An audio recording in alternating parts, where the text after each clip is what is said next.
So guys, মানে এত পরিমাণ স্বাদ হইছে যে বলার বাইরে, কোয়ার মতো না। খাইতে খাইতে পেটে ঢুকে আছি।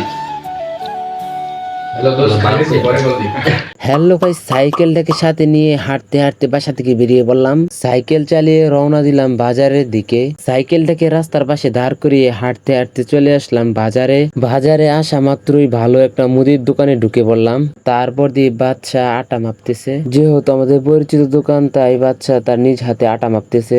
মিটারে 1 কেজি 800 গ্রাম আটা দেখা যাচ্ছে, আমাদের 2 কেজি আটা নিতে হবে। তো আমাদের এই দোকান থেকে আটা চিনি নেওয়া শেষ। চলে আসলাম অন্য এক মুদির দোকানে। আইসা 6টা দুধের প্যাকেট নিলাম, সাথে করে 1 লিটার মজু নিয়ে নিলাম। তো আমাদের মোটামুটি বাজার করা শেষ। এখন চললাম বাসার দিকে। যেহেতু আমাদের ডিম দরকার, তাই পোল্ট্রি ডিম না নিয়ে আমরা হাঁসের ডিম নিতেছি। আপনারা মনে করেন না যে চুরি করে ডিম আনতেছি, এই 2 হালি ডিম আমরা কিনছি।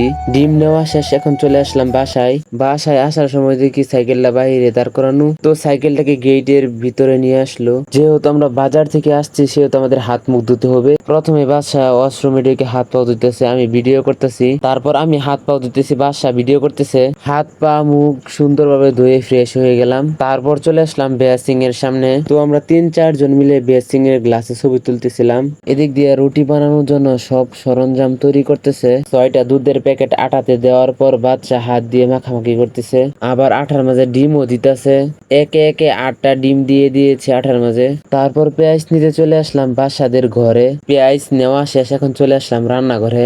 আইসা দেখি পেঁয়াজ রসুন কাইটা গুস্তর উপর দিয়া থইছে। রান্নাঘর থেকে চলে গেলাম বাসায়। বাসায় এসে দেখি সিয়ামে বালিশ দিয়ে কি করতেছে। এদিক দিয়ে জাহাঙ্গীর মোবাইল টিপতেছে। একটু পরে রান্নাঘরে এসে দেখি রুটি বানানো প্রায় শেষের দিকে। এদিক দিয়ে গরু গোশতের কালাবুনা হয়ে গেছে। তো আমরা খাবার নিয়ে বাসায় চলে আসছি। বাসায় আসা মাত্র সবাই আবলায় গুবলায় খাওয়া শুরু করে দিছে। দেখতেই পারতেছেন রুটিগুলা কত সুন্দর দেখা যাইতেছে। রুটি এবং গরুর গোশত অনেক গরম, তাই আমরা হু হা করতেছি। এদিক দিয়ে অনেক খাওয়া দাওয়া চলতেছে।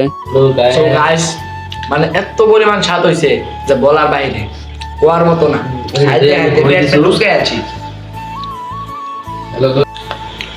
জাহাঙ্গীর, তুই কিছু কর। কিছু হ্যালো, আর কিছু কর। আর কিছু কর। রুটি মজা হয়েছে বললে তারা এক একজনে বেশি করে রুটি খাইতেছে, আমি একটার বেশি খাইতে পারি না। তো আমরা অনেক মজা করে ফেললাম। আজকে অনেক কষ্ট করে আনছি, বুঝছই। সাইকেল হলে বাজার গেছি, বাজার থেকে বাজার সাথে আনছি, তন্টু রুটি বানাইছি। তো আমার লগে আছি জাহাঙ্গীর। এই মোবাইল টিপতে শুরু জানো, মনে হয় অনেক কষ্ট হচ্ছে তারা সবাই। তো আমাদের তন্টু রুটি পার্টি শেষ।